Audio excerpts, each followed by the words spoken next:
Good morning all students. पाठीमागच्या लेक्चरमध्ये आपण शिकलो होतो ह्युमन न्यूट्रिशनचं इंट्रोडक्शन आणि एलिमेंटरी कॅनलचे पार्ट. एलिमेंटरी कॅनल हा एक डायजेस्टिव्ह सिस्टमचा पार्ट आहे. Elementary canal is a long muscular tube. ही एक लांब अशी नळी आहे ज्याच्यामध्ये खालील हे 7 पार्ट येतात. पहिला आहे बकल कॅव्हिटी, ज्याला आपण माउथ म्हणतो. दुसरा आहे फॅरिंग्स, तिसरा इसोफेगस, चौथा स्टमक, पाचवा स्मॉल इंटेस्टाईन, सहावा लार्ज इंटेस्टाईन आणि शेवटचा आहे एनस.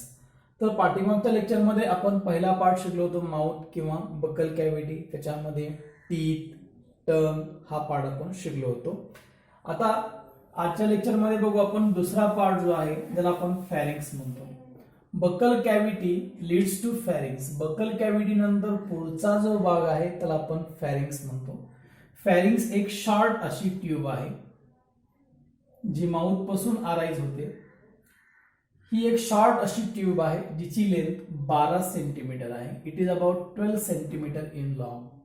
Pharynx pass food and air. Pharynx ही एक कॉमन पासेज ट्यूब आहे जी फूड आणि एअर दोन्ही पास करते. म्हणजे pharynx is a common part between digestive system आणि रेस्पिरेटरी सिस्टम. तर फॅरिंग्सला जी समोरची ओपनिंग आहे फॅरिंग्सची, जिला आपण ट्रकिया म्हणतो. फॉर एक्झाम्पल हा पार्ट आहे फॅरिंग्स आणि समोरची जी ओपनिंग आहे जिला आपण म्हणतो ट्रकिया. दुसरा पार्ट आहे हा ट्रकिया. आणि जी खालची दुसरी जी ओपनिंग आहे त्या ओपनिंगला आपण म्हणतो इसोफेगस. ही फ्रंटची ओपनिंग आहे, ही बिहाइंड ओपनिंग आहे. ही समोरची ओपनिंग आहे ज्या ठिकाणी फॅरिंग्स हा ट्रकियामध्ये ओपन होतो. ही एक रेस्पिरेटरी सिस्टमची ओपनिंग आहे. या ओपनिंगला आपण ग्लॉटिस म्हणतो. What in by glottis? Opening of pharynx into trachea. ही जी ग्लॉटिस ही ओपनिंग आहे याच्यावरती एक फ्लॅप्स पडदा असतो. हा जो फ्लॅप्स आहे हा पडदा जो आहे हा कार्टिलिजिनस पासून बनलाय. कार्टिलेज पासून बनलेला आहे. हा एक कार्टिलिजिनस जो फ्लॅप पडदा आहे या फ्लॅपला आपण इपिग्लॉटिस म्हणतो. या पडद्याला आपण इपिग्लॉटिस हे नाव दिलं. आता या इपिग्लॉटिस या पडद्याचा काय रोल असेल? जेव्हा आपण फूड स्वॅलो करतो, अन्न गिळतो, तेव्हा हे फूड इसोफेगसद्वारे खाली स्टमक मध्ये पास होणार आहे. जेव्हा आपण स्वेलिंग करत असू त्यावेळेस हे फूड फॅरिंग्स मधून इसोफेगस मध्ये पास होईल. तेव्हा हे फूडचे पार्टिकल हे ट्रकियामध्ये पास होऊ नये म्हणून हा जो ओपनिंग आहे ग्लॉटिस याच्यावरती हा जो पडदा आहे हा याला क्लोज करून घेतो. म्हणजे फूड पार्टिकल रेस्पिरेटरी सिस्टम मध्ये पास होणार नाही आणि आपल्याला ठसका लागणार नाही. हा झाला फॅरिंग्सचा पार्ट.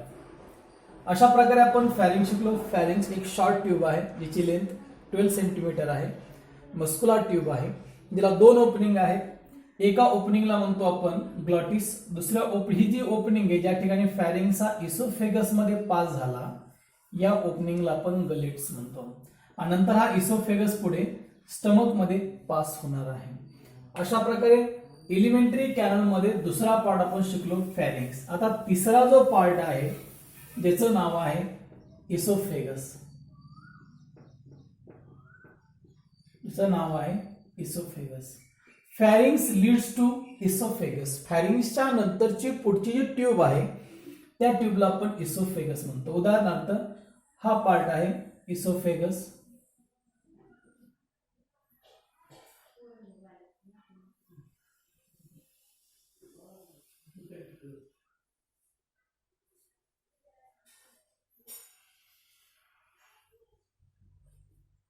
या पार्टला आपण म्हणू इसोफेगस. याच्या वरची जी ओपनिंग होती ज्याला आपण नाव काय दिलं होतं फॅरिंग्स. फॅरिंगच्या वरती काय असणार आहे माउथ किंवा ज्याला आपण काय म्हणतो बकल कॅव्हिटी. माउथ मधून फूड फॅरिंग्स मध्ये पास होईल. फॅरिंग्स मधलं फूड आता इसोफेगस मध्ये पास होईल. इसोफेगस ही पण एक मस्क्युलर ट्यूब आहे ही एक मस्क्युलर ट्यूब आहे जिची लेंथ आहे 25 सेंटीमीटर. हिची जी लांबी आहे ती आहे 25 सेंटीमीटर. या इसोफेगसच्या इनर लाइनिंगला म्युकस सेल असतात. या म्युकस सेल म्युकस नावाचं एक फ्लुइड तयार करतात, जे म्युकस या इसोफेगस मधून येणाऱ्या फूडला इझिली पास करू शकेल.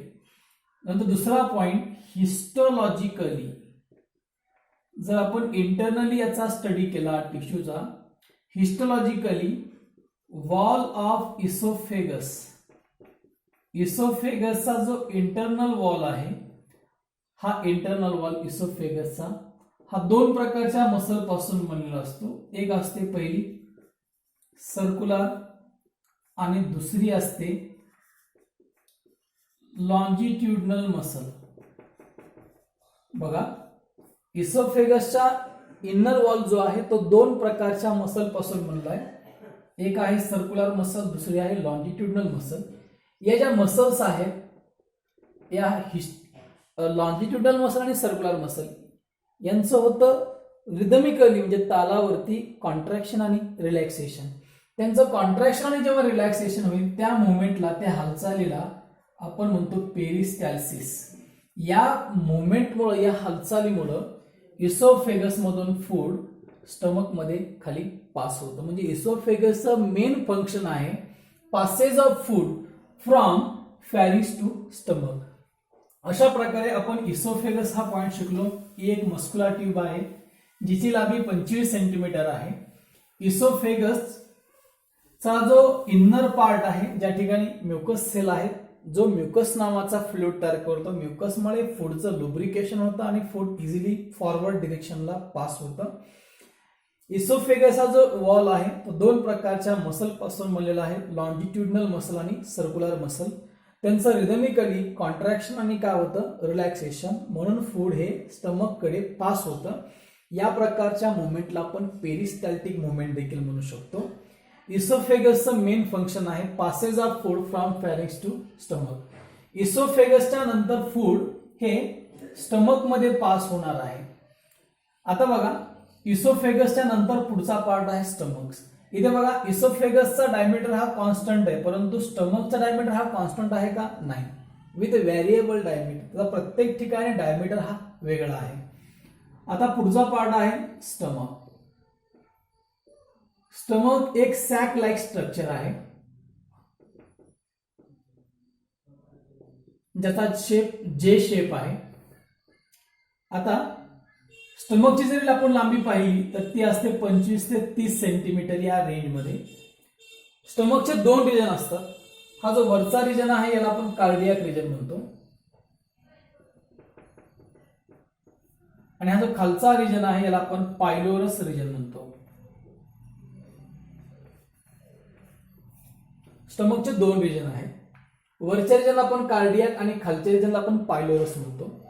याचा डायमीटर हा व्हेरिएबल डायमीटर आहे.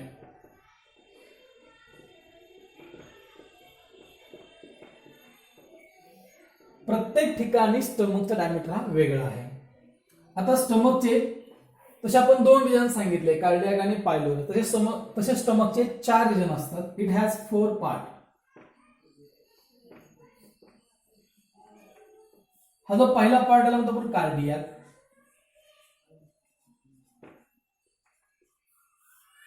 हा दुसरा पार्ट आहे डोम शेपचा, त्याला म्हणतो आपण फंडस.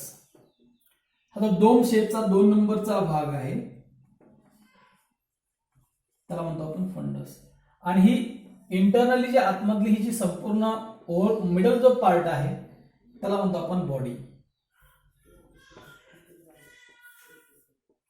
3 नंबरचा पार्ट आहे बॉडी. आणि खालचा हा नॅरो पोस्टेरियर जो रिजन आहे ज्याला म्हणतो आपण पायलोरस.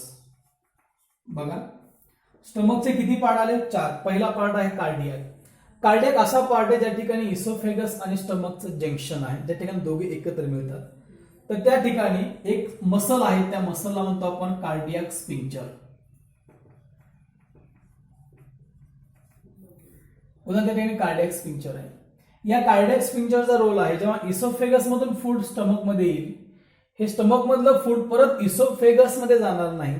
It prevent the backflow of food from stomach to oesophagus. हे रोल आहे कार्डियक स्फिंक्चरचा, जो कार्डियक मध्ये आहे. दोन नंबरला तुम्हाला डोम शेपचा जो भाग दिसतो, तुम्हाला वरती डोम शेपचा जो भाग दिसतो त्याला तुम्ही फंडस म्हणता.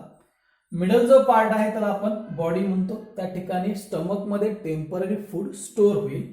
आणि सगळ्यात शेवटचा जो भाग आहे त्याला आपण पायलोरस म्हणतो. या ठिकाणी पण काही मसल्स आहेत, त्या मसलला आपण पायलोरिक मसल म्हणतो किंवा पायलोरिक स्फिंक्चर म्हणतो. या पायलोरिक स्फिंक्चरच्या नंतरचा पुढचा पार्ट असतो स्मॉल इंटेस्टाईन.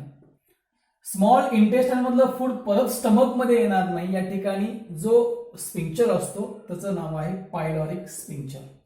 अशा प्रकारे आपण आजच्या लेक्चरमध्ये एलिमेंटरी कॅनल मध्ये 3 भाग शिकलो: फॅरिंग्स, फॅरिंग्स, इसोफेगस आणि स्टमक. पुढच्या लेक्चरमध्ये आपण शिकू स्मॉल इंटेस्टाईन आणि लार्ज इंटेस्टाईन आणि शेवटचा पार्ट असेल एनस. Okay, thank you.